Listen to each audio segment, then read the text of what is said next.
요한복음은 20장으로 사실 그 내용이 끝이 납니다. 20장 마지막에 보면 30절에 예수께서 제자들 앞에서 이 책에 기록되지 아니한 다른 표적도 많이 행하셨으나 오직 이것을 기록함은 너희로 예수께서 하나님의 아들 예수 그리스도이심을 믿게 하려 함이요 또 너희로 믿고 그 이름을 힘입어 생명을 얻게 하려 함이니라고 되어 있습니다.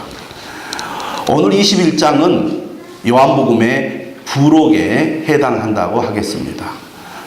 요한복음의 저자는 꼭 이 이야기를 전하고 싶었던 것 같아요. 그래서 부록에 해당하는 이 21장을 지금 기록하고 있습니다. 여러분, 베드로는 예수님의 수제자입니다. 누구보다도 예수님을 사랑하고 예수님을 열정적으로 섬겼던 사람입니다. 이 베드로가 부활하신 예수님을 만났습니다.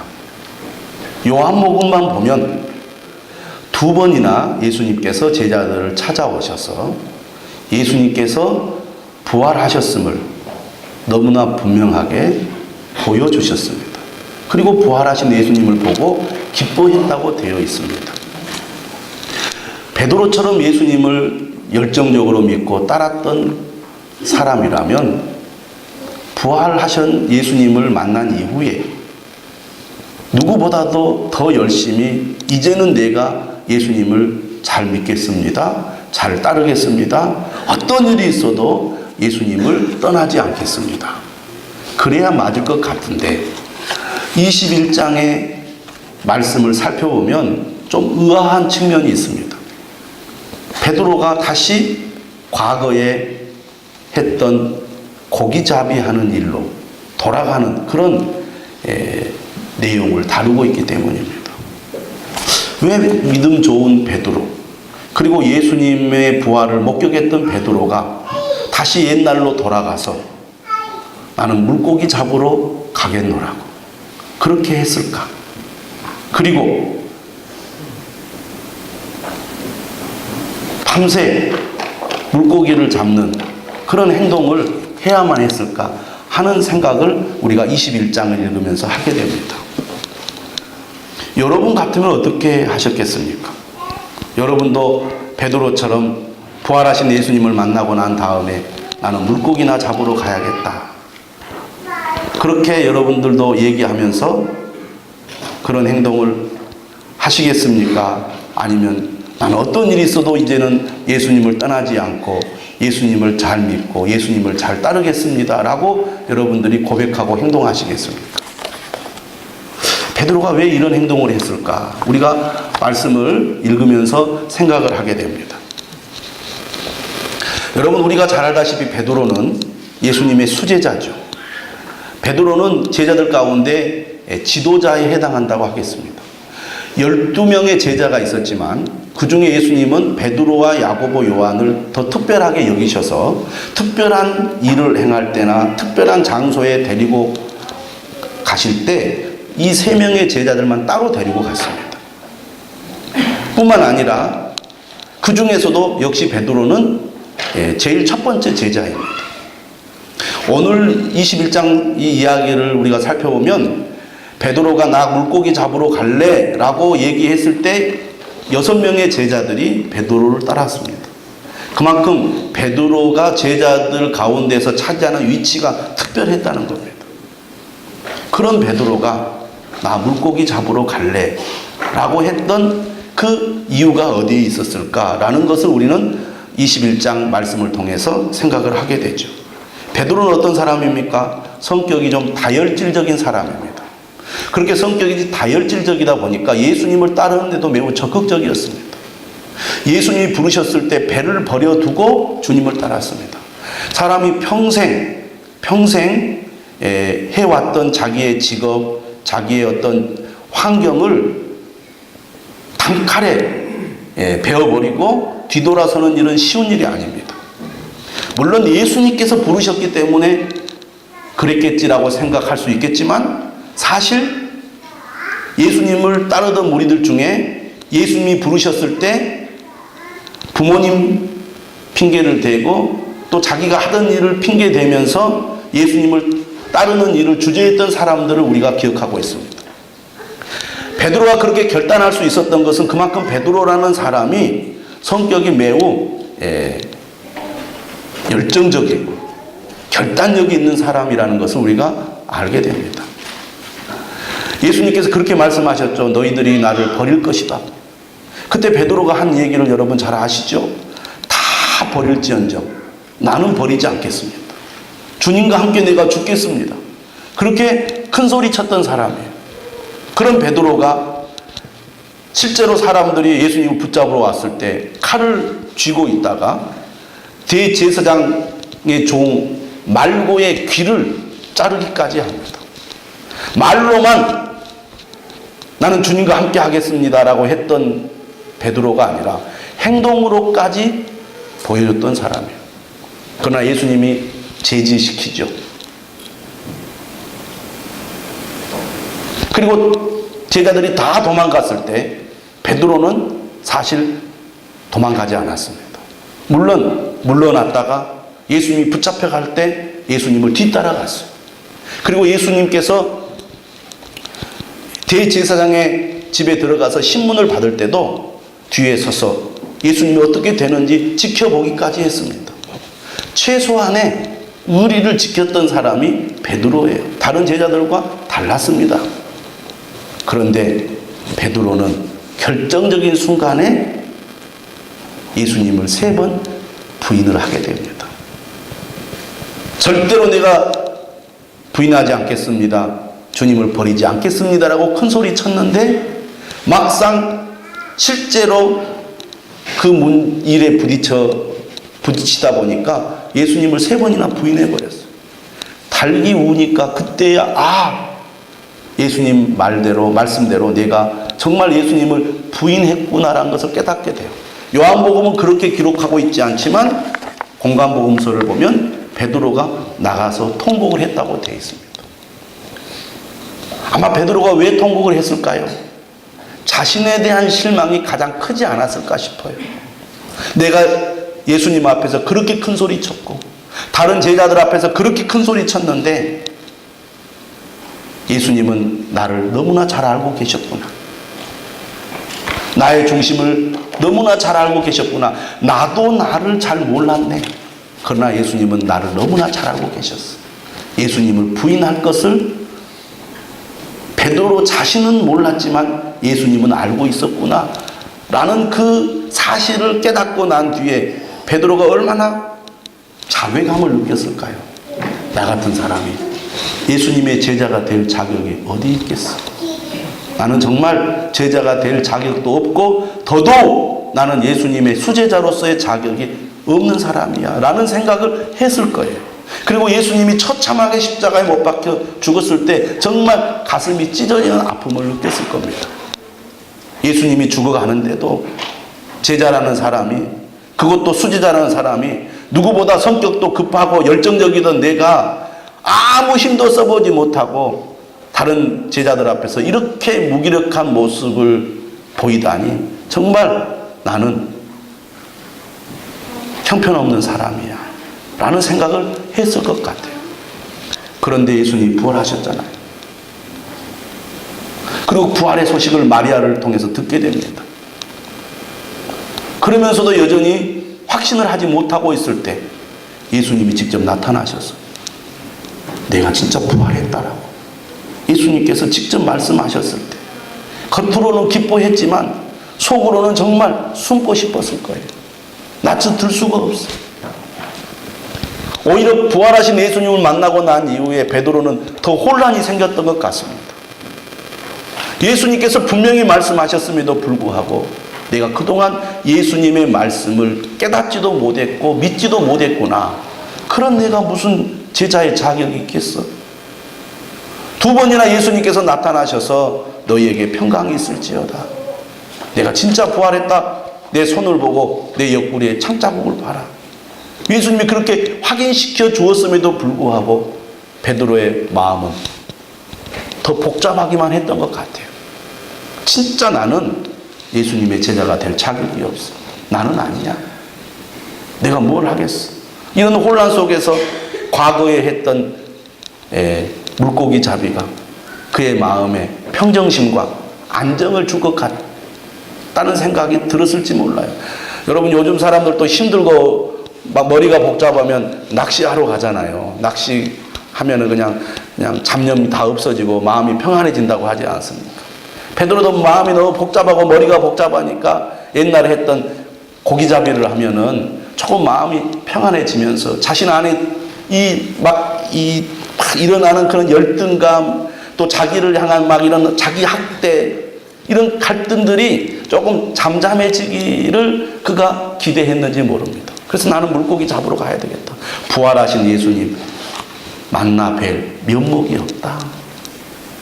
예수님 부활해서 너무 좋긴 한데 내가 예수님 앞에 나가서 예수님 부활하셔서 너무나 좋아요.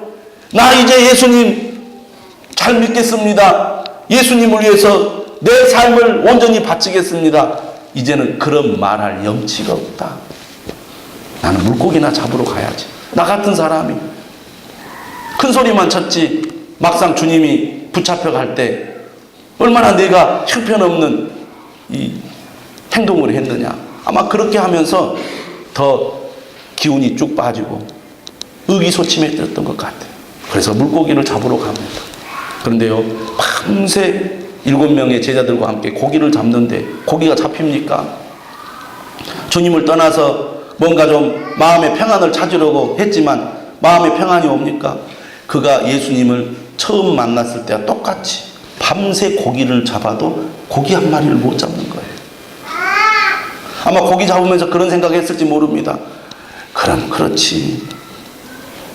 예수님을 부인했던 내가 부활하신 예수님을 만나고 난 뒤에도 여전히 열등감에 의기소침에 자기 갈등을 겪고 있는 내가 뭘 한들 잘된 것이 있겠어 하면서 밤새 아마 한숨 팍팍 쉬면서 그물을 내렸을지 모릅니다. 그런데 동이틀 무렵에 예수님이 바닷가에 나타나셨어. 얘들아, 고기를 잡았느냐? 예수님인지도 몰라요. 예수님인지도. 고기도 한 마리 못 잡았지. 뭔가 마음이 많이 지쳐 있었을 거 아니에요. 그런데 사람들이 이제 저 바닷가에서 들리는 음성을 듣고 한 마리도 못 잡았어요. 소리를 지릅니다. 그러니까 다시 예수님 말씀하시죠. 뭐라고 그랬어요? 오른편으로 그물을 내려라. 그러면 잡을 것이다. 그 말을 듣고 뭐 얼마나 그 말을 쉬려고 뭐 내렸겠어요? 밤새 한 마리도 못 잡았기 때문에 그 말을 들었어요.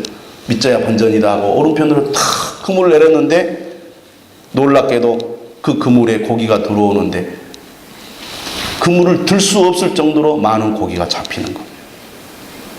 요한복음에 뭐라고 되어 있습니까? 153마리, 153마리의 물고기가 그물 안에 들어오게 된 겁니다.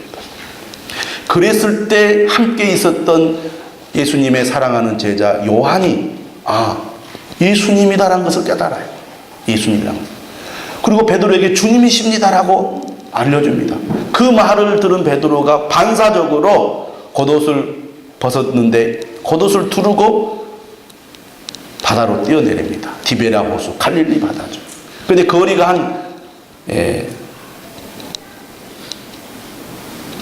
몇 칸 정도 돼 있다고 그랬냐면 6칸 정도 돼 있다고 그랬어요. 한 10여 미터, 50칸이라고 했죠. 50칸쯤 되므로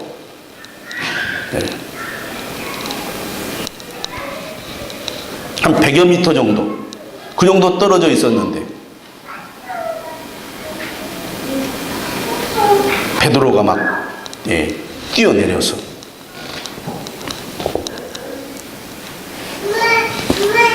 예수님에게 달려갔습니다. 사람들은 작은 배를 타고 물고기 든 그물을 끌고 와서 육지에 올라오게 되죠. 베드로가 왜 이런 행동을 했을까? 어떤 목사님 글을 보니까 이런 내용이 있어요. 사람은 고무줄과 같은 존재라는 거예요. 고무줄과 같은 존재. 고무줄을 세게 당기면 팽팽해지지만 그 당기는 힘이 약해지면 원상태로 되돌아간다고 한다는 거예요. 따라서 사람은 스스로 팽팽해지도록 긴장감을 늦추지 말아야 한다는 거예요. 여러분, 예수님께서 종말에 대한 말씀을 하실 때 강조하신 내용이 뭐냐면 긴장감을 늦추지 말라는 것입니다. 깨어있으라는 것이죠. 깨어있지 않으면 나도 모르는 사이에 옛날로, 과거로, 불신앙의 시절로 돌아갈 가능성이 우리에게는 늘 있다는 것입니다. 여러분들도 다 경험해 보지 않았습니까? 열심히 내가 주님을 믿고 섬길 때는 그런 문제가 없었는데 내 신앙이 약해지고 뭔가 힘든 일이 생기면 나도 모르는 사이에 과거로, 옛날로 돌아가려는 그런 모습을 우리가 발견하지 않습니까?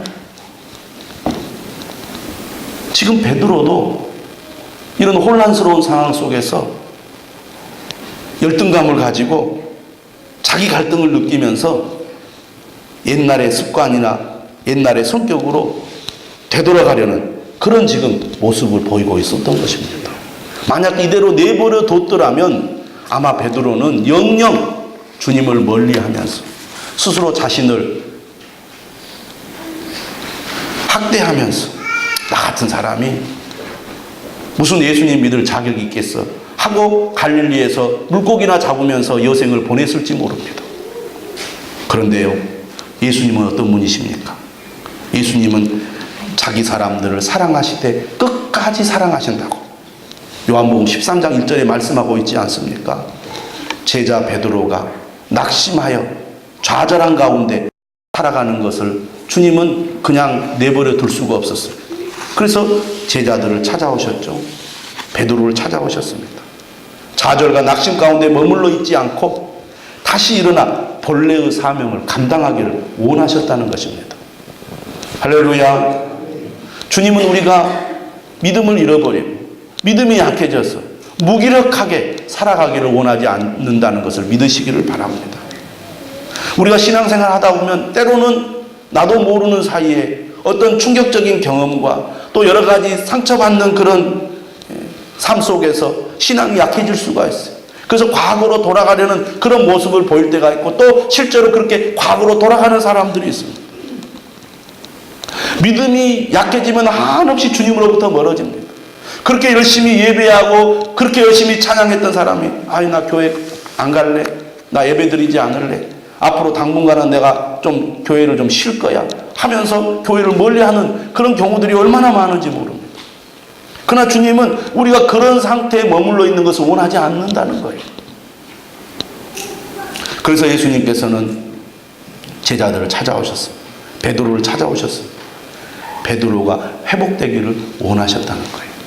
베드로에게는 지금 회복이 필요했습니다. 여러분, 예수님께서는 제자들이 잘못했을 때 책망을 하시는 분입니다. 그러나 회복이 필요한 베드로에게는 사실은 책망이 필요한 게 아니었어요. 위로와 격려가 필요했어요. 여러분, 마태복음에서 베드로가 주는 그리스도시요 살아계신 하나님의 아들이십니다라고 고백했을 때 예수님께서 베드로를 칭찬하시죠. 예수님 그 말씀을 하신 다음에 나는 앞으로 고난을 받고 십자가에 못 박혀 죽게 될 것이라고 예수님께서 자신의 미래에 대해서 말씀하셨습니다.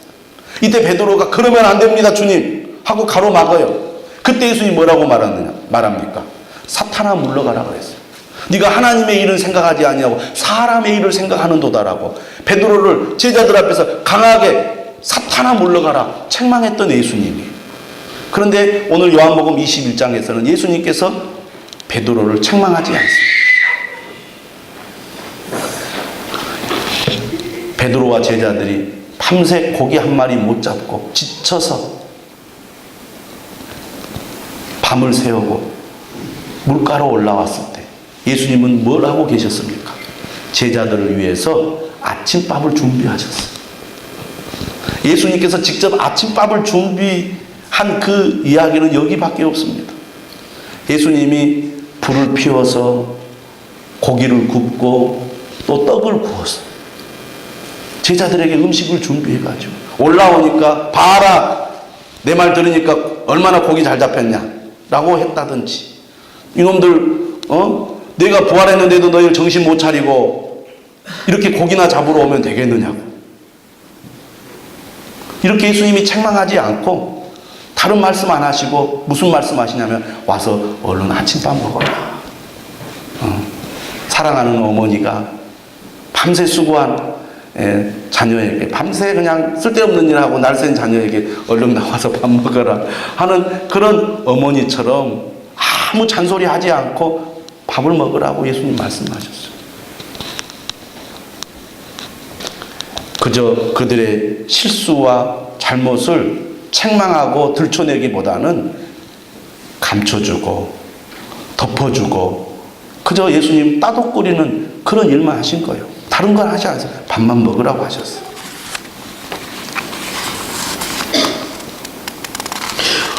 우리도 예수님처럼 회복이 필요한 사람들에게 상대방의 약점과 실수를 드러내기보다는 덮어주고 편안하게 대해주는 그런 사람이 되어야 할 줄로 믿습니다.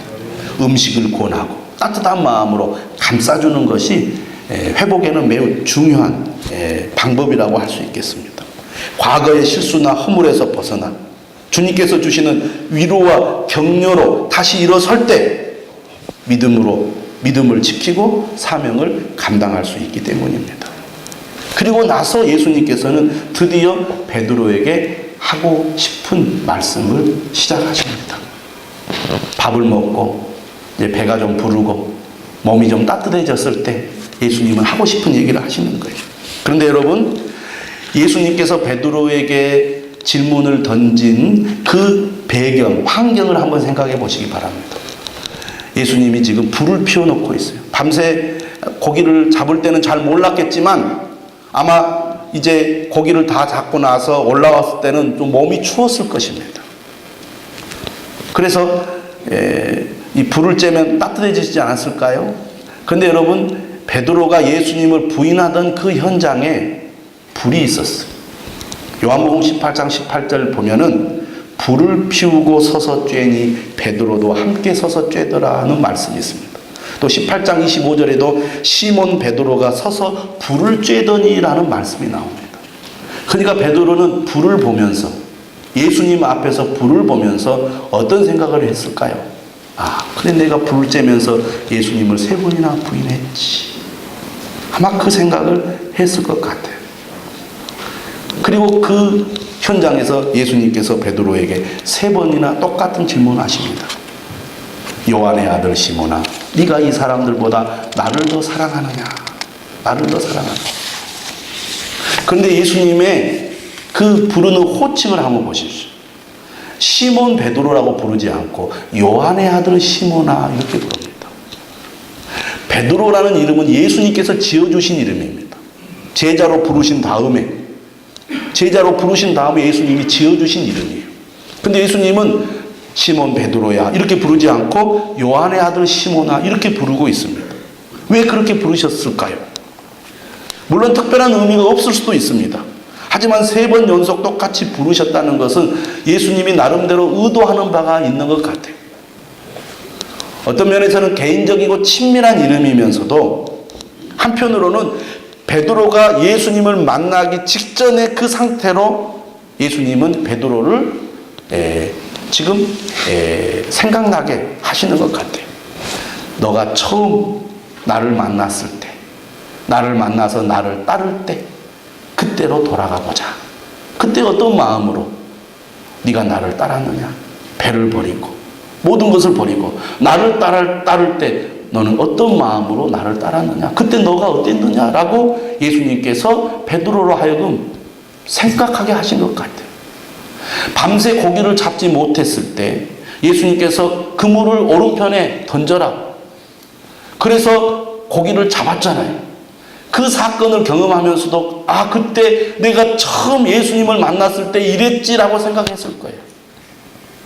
그리고 예수님께서 요한의 아들 시모나라는 이름을 부를 때도 베드로는 내가 처음 예수님을 만났을 때를 생각했을 거예요. 여러분 그런 거 있잖아요. 우리가 어떤 일을 하다가 어떤 일이 제대로 되지 않고 일이 망쳐졌을 때 다 그것을 싹 치워버리고 다시 시작하고 싶은 그런 마음이 들 때가 있잖아요.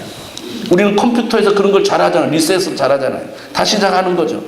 새로운 마음으로. 예수님도 그래 너가 나를 따른다고 열심히 했지만 결국 실패했잖아. 그러나 그거 다 지워버리고 다시 처음으로 돌아갔어. 다시 시작해보지 않을래? 처음 그 순수했던 그 깨끗했던 나를 정말로 사모했던 그때로 돌아가서 다시 시작하면 어떻겠니? 라고 예수님께서 메시지를 주시는 것 같아요. 여러분 요한복음의 저자인 사도 요한이 요한계시록도 기록했다는 것을 우리가 압니다. 이때 예수님께서 이 사도 요한에게 7교회에 보내는 편지를 말씀하시죠. 그 첫 번째 교회가 에베소 교회입니다. 이 에베소 교회를 향해서 예수님께서 책망의 말씀하신데 그 책망의 내용이 계시록 2장 5절에 나와 있습니다. 그러므로 어디서 떨어졌는지를 생각하고 회개하여 처음 행위를 가지라. 만일 그리하지 아니하고 회개하지 아니하면 내가 네게 가서 네 촛대를 그 자리에서 옮기리라. 여러분 우리는요 회복이 필요한 사람들입니다. 회복이 필요한 사람들은 어떤 사람입니까? 여러분 마음속에 주님을 향한 사랑이 식어진 사람은 회복이 필요한 사람이에요. 주님께서 맡겨준 사명이 분명히 있는데 나 같은 사람이 무슨 그런 사명을 감당해? 나는 그냥 가만히 그냥 있어야 돼. 이렇게 의기소침해 있는 사람들이라면 다 회복이 필요한 사람이에요. 회복을 우리가 하기 위해서 가장 첫 번째로 생각할 것이 내가 처음 주님을 만났을 때, 처음 주님의 사랑을 받았을 때, 그리고 그 사랑에 감격했을 때로 돌아가서 다시 그 사랑을 회복하기를 주님은 원하신다는 것입니다. 여러분, 우리가 진정으로 회복되기 원한다면 처음 주님을 만났을 때의 감격, 그 사랑으로 돌아가야 될 줄로 믿습니다. 물론 그것이 가능할까? 어떻게 보면 완전히 가능하지는 않을지 모릅니다. 그러나 그때를 생각하고 그때를 기억하면서 다시 그 은혜와 그 사랑을 회복하려는 그런 마음이 우리에게 필요합니다. 또 그런 은혜를 달라고 성령님께 구해야 되겠습니다. 성령님은 우리를 새롭게 하시고 새로운 은혜를 부어주시는 분이시기 때문입니다. 우리가 절기를 지키는 것도 어떻게 보면 그런 의미가 담겨져 있습니다. 성찬에 참여하는 것도 마찬가지입니다. 항상 처음으로 돌아가서 다시 시작하게 하는 것. 처음 받았던 사랑, 그 은혜를 다시 기억하고 그 믿음으로 다시 시작하고 출발하게 하는 그런 의미가 절기와 성찬에 담겨져 있습니다. 항상 우리는 처음으로 돌아가는 그런 자세가 필요하다는 것입니다. 여러분, 예수님은 우리의 마음을 잘 아시는 분입니다. 베드로의 마음도 잘 아세요. 그럼에도 불구하고 예수님께서는 왜 네가 나를 사랑하느냐고 물었을까요? 다 아실 텐데. 그것도 한 번 묻는 게 아니라 3번이나 묻는 이유가 어디에 있을까요?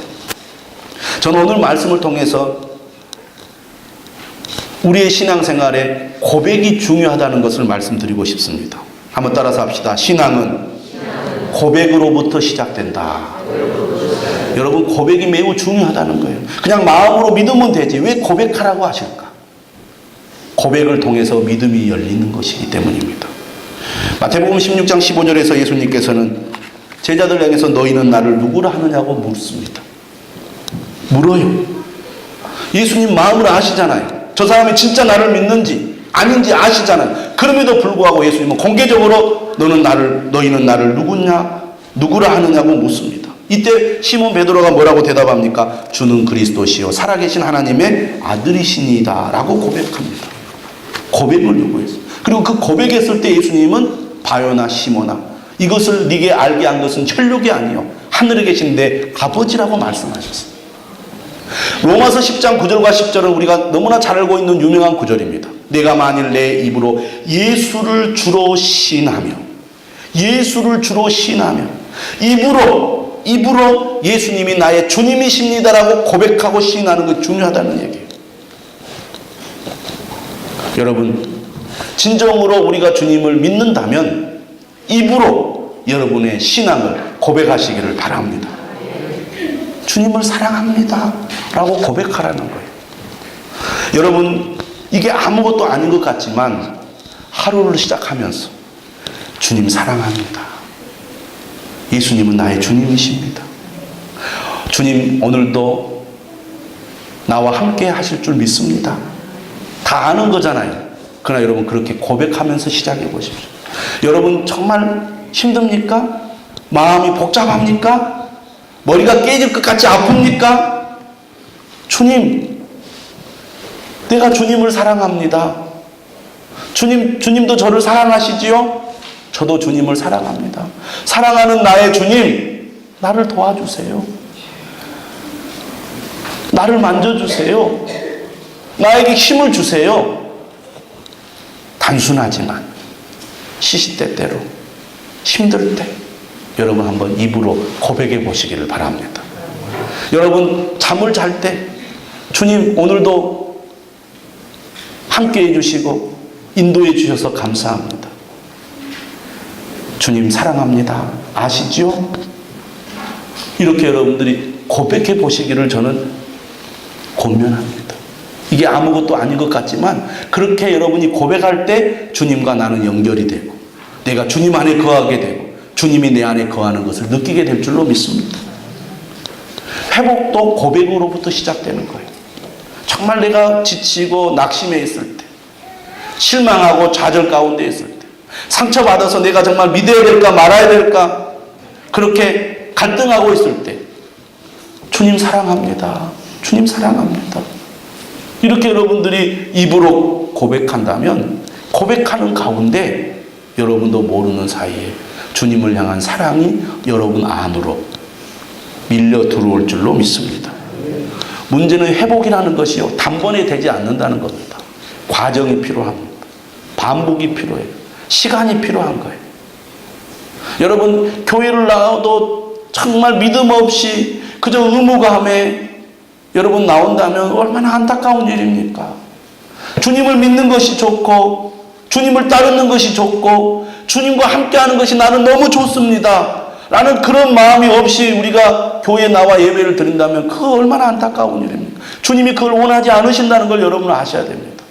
어떤 사람이 가장 복 있는 사람입니까? 주님을 사랑하는 사람이 가장 복 있는 사람임을 믿습니다. 그렇다면 저는 여러분들이 주님을 향한 사랑이 회복되기를 바랍니다. 주님을 향한 믿음이 회복되기를 바랍니다. 그것이 주님이 원하는 거예요. 그렇다면 단순하지만 주님을 사랑합니다라고 고백하시기를 바랍니다. 마음을 다해서. 베드로는 어떻게 말했냐면요. 이렇게 얘기를 했어요.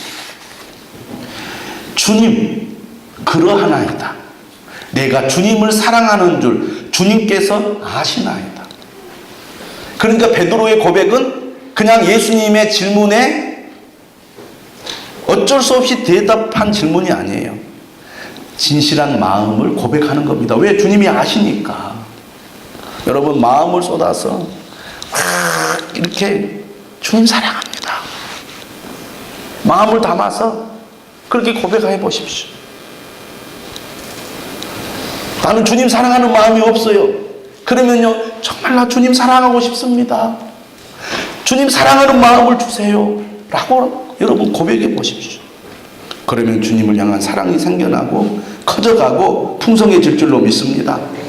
예수님께 이런 고백의 말을 했을 때 예수님 뭐라고 말합니까? 내 어린 양을 먹이라고 말합니다. 여러분 주님은 우리에게 다 사명을 주셨어요. 사명을 감당하는 자가 되기를 원합니다. 특별히 베드로는 예수님의 수제자로서 당시 교회의 지도자가 될 사람으로서 회복이 너무너무나 필요하고 중요했습니다. 그래서 사람들 앞에서 예수님께서 내 어린이라고 말씀하십니다. 그 사명을 감당하기 위해서는 회복이 돼야 돼요. 회복이 되지 않고는 어린 양을 먹일 수 없고 예수님의 어린 양을 칠 수 없습니다. 여러분 오늘 우리도 마찬가지입니다. 주님께서 이 땅에 우리를 보내신 것은 그리고 우리에게 교회를 주시고 이 땅에서 우리가 주님을 믿고 살게 하신 이유는 우리가 다 직분과 사명을 감당하도록 하기 위해서입니다. 그러기 위해서는 우리가 무엇보다도 회복이 필요합니다. 회복이 되어야 합니다. 이것은 한 번에 되지 않습니다. 과정이 필요하고 시간이 필요하고 반복이 필요한 거죠. 이번 주 금요일부터 우리가 부흥성회를 합니다. 한 번 하지 않고 집회가 5번에 걸쳐서 사흘에 걸쳐서 진행될 것입니다. 여러분이 첫 시간부터 정말 주님 믿음이 회복되기를 원합니다. 주님 사랑이 회복되기를 원합니다. 그래서 정말 진실한 마음으로 처음 가졌던 그 주님을 향한 그 뜨거운 사랑을 내가 회복하기를 원합니다. 여러분 그런 마음으로 여러분 이번 집회에 한번 참석해 보시기 바랍니다.